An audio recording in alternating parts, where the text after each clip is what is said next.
Shalom dan selamat pagi jemaat yang dikasihi oleh Tuhan.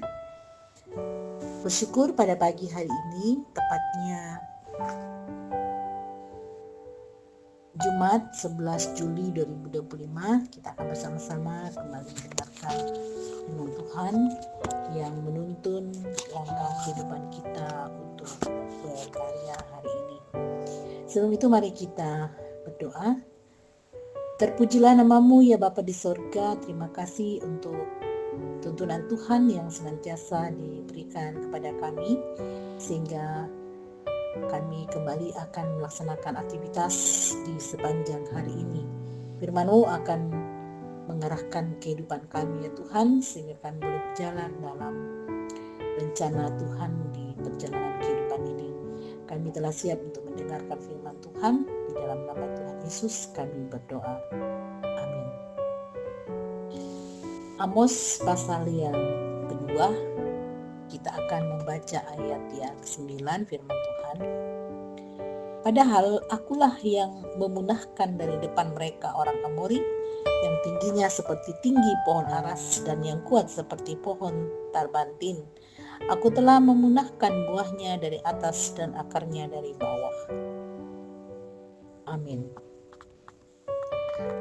Padahal, kata padahal tentu tidak asing lagi bagi kita semua.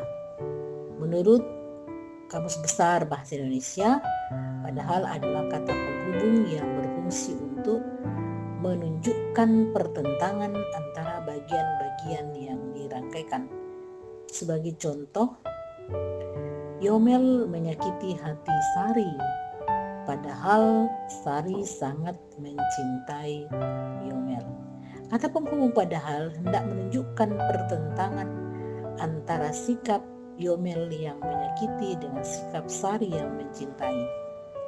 Menjadi jelaslah bahwa padahal menerangkan sebuah pertentangan. Kata padahal ini digunakan pula dalam perikop pembacaan kita. Kata ini diungkapkan berulang sehingga hendak menegaskan penekanan.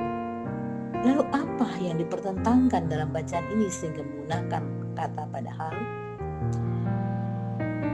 Sikap bangsa Israel yang menyakiti Tuhan, sedangkan sikap Tuhan yang mengasihi dan menuntun. Kalau kita membaca ayat 6-8, di situ menerangkan sikap umat Tuhan yang jahat. Ya, mereka menindas orang miskin, menginjak-injak orang yang lemah, ketidakadilan, hawa nafsu yang melanggar kekudusan, mabukan, serta merampas milik orang lain. Perbuatan-perbuatan yang jahat di mata Tuhan. Sikap yang sangat bertentangan dengan sikap Tuhan yang telah dinyatakan kepada mereka. Pada bagian pembacaan kita di ayat 9 tadi, dan bahkan kalau kita melanjutkan sampai ayat 11, digambarkan bagaimana kasih Tuhan yang mengalahkan para musuh, menuntun mereka keluar dari tanah Mesir. Kasih Tuhan itu tidak mereka respon dengan sikap yang sejalan.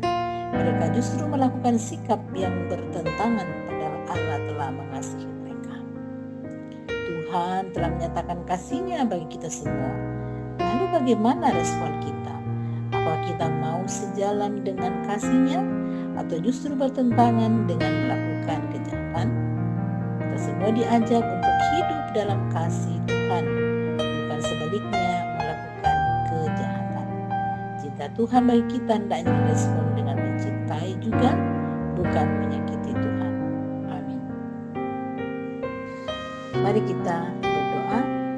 Segala puji dan syukur kami panjatkan kepada-Mu Tuhan. Terima kasih Tuhan selalu mengasihi kami, dan hendaknya kami pun juga selalu merespon kasih Tuhan yang sungguh indah dan luar biasa. Kami serahkan seluruh perjalanan kehidupan jemaat hari ini ya Tuhan.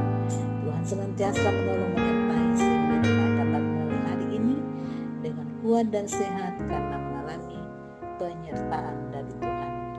Inilah doa dan permohonan kami kepada-Mu Tuhan. Dalam nama Tuhan Yesus kami berdoa dan mengucap syukur. Amin. Selamat beraktivitas jemaat yang dikasihi oleh Tuhan. Tuhan senantiasa menuntun dan menyertai.